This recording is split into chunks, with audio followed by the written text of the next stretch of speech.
So now I would like to invite Mr. Gaj from Youth League to give the last presentations on the youth investment and resources. Thank you.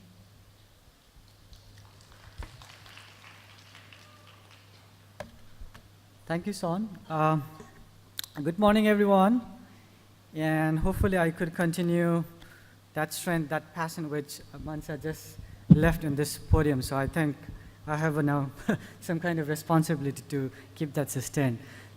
But my topic is slightly, could be boring because I'll be talking about resources. So before I start up, can I ask you like some questions? How many youth-led organizations in this room? Can I see hands? Youth-led organizations? Can I see hands? Hands up, please. Oops. Okay. How many of you need funding, youth-led organizations? All of you who raise hands? And one final question for you is, do you have core funding? No? Nobody raise hand? Nobody have core funding? Okay.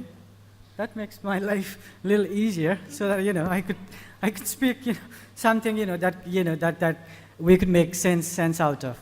So before I start, so let me introduce myself once again. My name is Gaj B. I'm from Nepal, and I work with Youth Lead, the regional network of young key populations. And today, definitely within the 7 to 10 minutes, I won't be able to give you the silver bullets of the resource mobilizations, but I'll be able to give some context of what's happening or where we are going and what is the situation based on my own understanding and having working with the regional network for a couple of years. So lots of the things which I'll be going to share are based on my experiences. So before that, I think I'd also like to thank to our UNFPA regional coordinator, regional director, who made my life easier because he has already spoken lots of things about the need for the investment. So I think I don't have to reiterate about the importance of the resource mobilizations or the importance of the investment. But then what's the reality? So the broadly to define, I guess, resources is cash and kind, right? It's either money or either people. So we have networks, we have connections, coordinations, so that's kind of cash. And the money is money, finance, budgets, all those things. So just recently I read this resource mobilization toolkit developed by Frida, and there was a very strong statement which is telling that resource is not a need, resource is our right, which we often, though, whatever the reality is, but if we look resources through kind of a perspective of the right-based approach, then it's our right. We really need to demand. Okay, so that's the first key message. And it says, because resource in the form of the money is power. Money is power, as simple as that. So the aim of the resource mobilization often is also to shift the balance of power. It's not meant to say that you completely overturn the shift of balance, but what we are trying to say is we try to give the money to the one who doesn't hold the power so that one can become powerful. But we're not trying to create any kinds of dictatorship over here with the money. But what I'm trying to say is resource mobilization is an act of activism. So it's an act of lobby. So it's not merely writing grants, writing proposal, but it's a huge lots of activism that we need. So this is my first key message.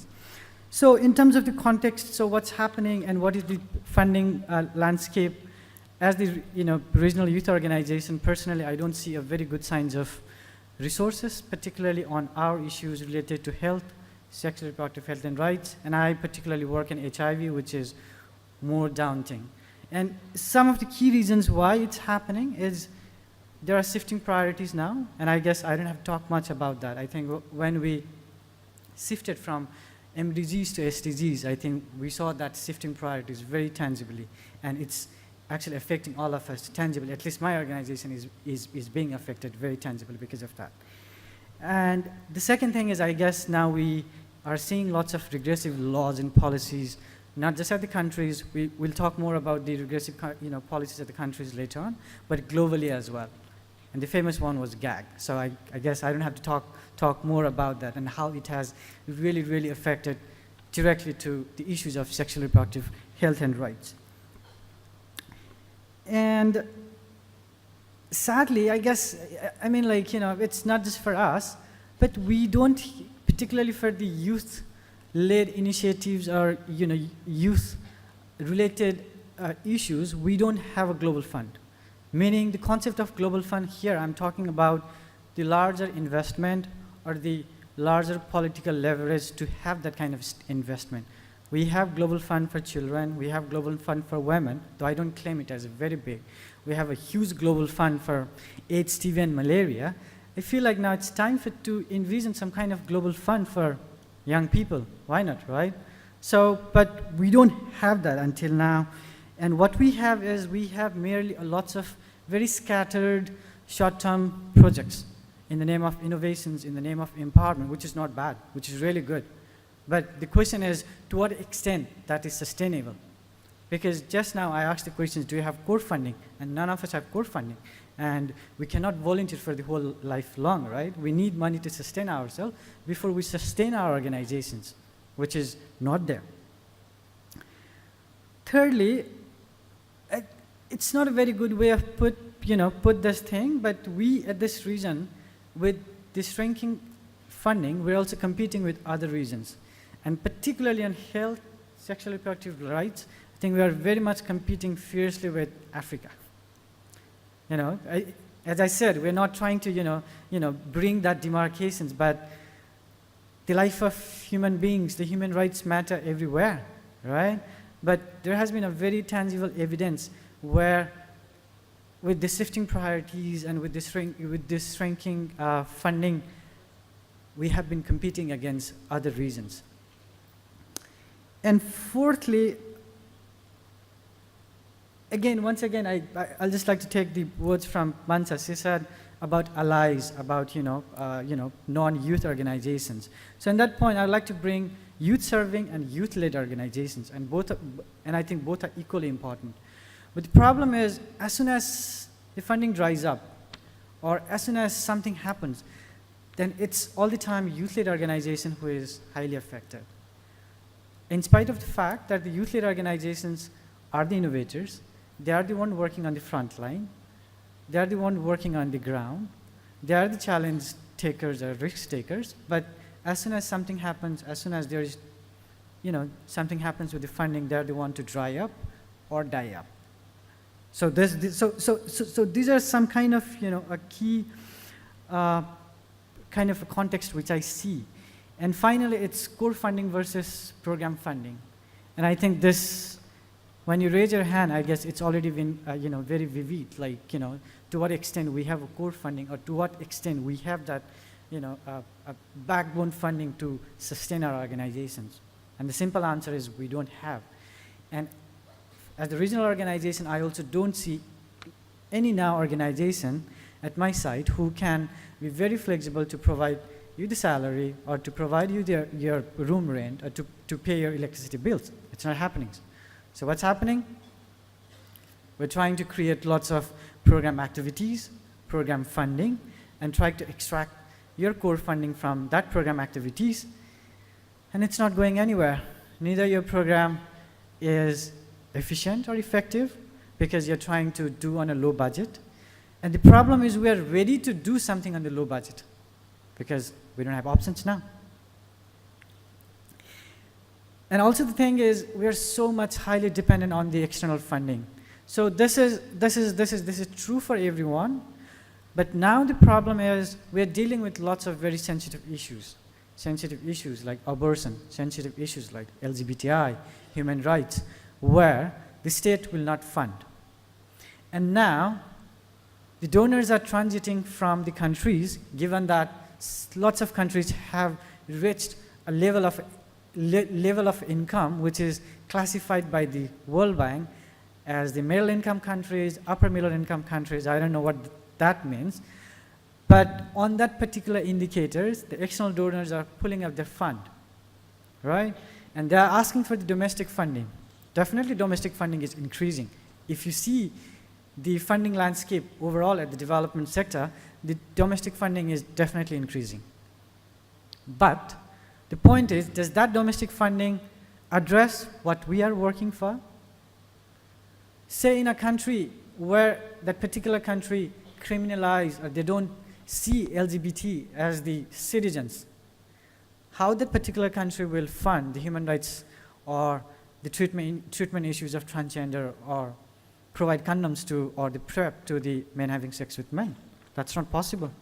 So we see lots of gaps, not just in terms of the money, but I guess it's a whole kind of a void created for the human rights, human lives in itself, which is a which is an issue. I guess we don't have a solution for now, but at least there has been some kind of advocacy which have started, but seems like it's a long way to go. How many times do I have? 2, 3 minutes more? Because we do have our Q&A as well. So, but before that, I just wanted to give some context about now, just going very much to the ground, what's happening with the youth, the resource mobilization initiative with the youth-led organizations like mine. So I see 2 things. There are weaknesses on our side. As a youth-led organizations, I think we have not been able to do what we have to do. And secondly, there's a huge structural barriers which we're not able to pass through, or which systematically deny us, or which systematically creates a barrier. And as Mansa rightly said, the politics is in the design. So let me try to translate how the politics is in design in terms of the resource mobilizations. And some of them are cliche, but I guess we have been telling this again and again without any solutions. Firstly, as we know, like lots of our youth-led organizations are grassroots level organizations. But whenever there is a call for proposals, they are way too technical. The requirements, sometimes the requirement is the organization has to spend or should have a track record of 100K euro, 500K euro. It's simply not easy to understand what really that means.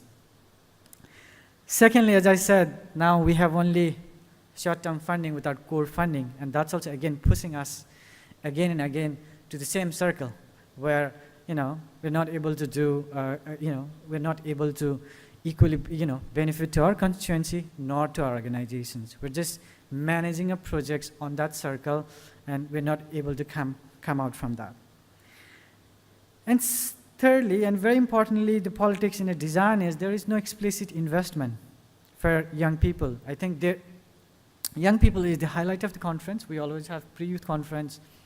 Wherever we go, we have lots of commitments, but when we go back to the country, I don't see lots of that commitment being translated into the money, or that commitment being translated into some kind of a tangible support that would help the youth-led organizations to foster and to do their work effectively. I don't see that. And finally, we also talked about data. I think Dibya talked lots about data, and this data is very much directly related to our resource mobilization. There is no data. There is no data means there is no evidence. There is no strategic evidence. But when we have to write proposal, it requires whole tons of data. Where do we bring those data from? We don't have data, we don't have evidence, no money for you. As simple as that, I guess. And finally, I think now, as Mansa said, I think we are being in lots of decision-making structures now.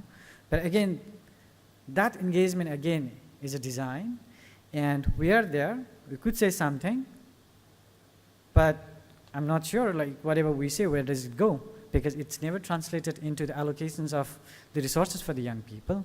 It's never translated when the programs are designed or when policies are being made. Or sometimes we have something in the policies in the background, and it's not budgeted, right? So that doesn't make much sense, except it's just making some of the things fancy without any tangible outcomes. Now, what are our weaknesses? So I think some of our key weakness is our own organization, I guess. So the literatures and some of my experience says we need 3 key areas for the resource mobilizations, or for someone to be convinced to give us some money. That is accountability, transparency, and legitimacy. So here, accountability, I'm referring to our own systems. Financial system, our program system, our management system. And I have to say, unfortunately, in lots of youth leader organizations, our systems are pretty weak. And part of responsibility comes to us, because we are so much focused on other aspects, so much focus sometimes, so much focus on programs or conferences or different other advocacy, we miss out our accountability towards our own organizations. So often what's happening is, this is not to blame this is not a blame, but that's what I have seen is the leaders of the organization is going up, your organization is going down. So we really need a balance of how the leadership and the organization would go hand by hand. And the legitimacy is in terms of the legal registration. It may not be a very big issue all the time, but it has really played a role when you want to mobilize resources. Now there has been some flexible organizations where they would provide money when you have a fiscal host. I mean, you're not legally registered in your countries, and you have a fiscal host to work for you in terms of the legal aspects. They're fine, but it's not fine for lots of organizations. And in our experiences, we have seen that legal registration, it brings empowerment to the particular organization, and it also convinces lots of donors that you're serious enough, that you're trying to do something. And this very other common thing is a transition. So as a youth leader organization, this transition of leadership has been kind of a very problematic, and it's not just issue for the resource mobilization, it's the issue of this whole lots of other things. But what we need to understand is the leadership transition itself is not a standalone problem. It's accumulated when you don't have proper accountability, when you don't have proper systems within the organization. So I feel like the leadership transition, it's a systematic problems within your organizations when the organization is not strong enough to reach your constituency, not able to manage your organizations. There could be chances when you're doing really well, but still you don't find, because it's a very volatile stage, youth as being a very volatile stage. But transition needs to be seen as your systematic problems within your organizations. And the final thing is, as I say, we really need to have a balanced mobilizations of both resources, cash and kind. And for the youth leader organizations, once again, I would reiterate that we have been more and more focusing on, I think, kind, I guess, because otherwise you would be raising your hands when I say, do you have core funding? I mean, but this is not to say that it's because of our weakness we don't have a core funding, because I also explained lots of our structural barriers. So here, by telling our weakness, by explaining our weakness, what I'm just trying to see is, let's try to have a balance between what we're not able to do, how the politics in the design has systematically marginalized us, and how we are. So with this, some of the notions, I will end up my remarks here and look forward for the Q&A. Thank you.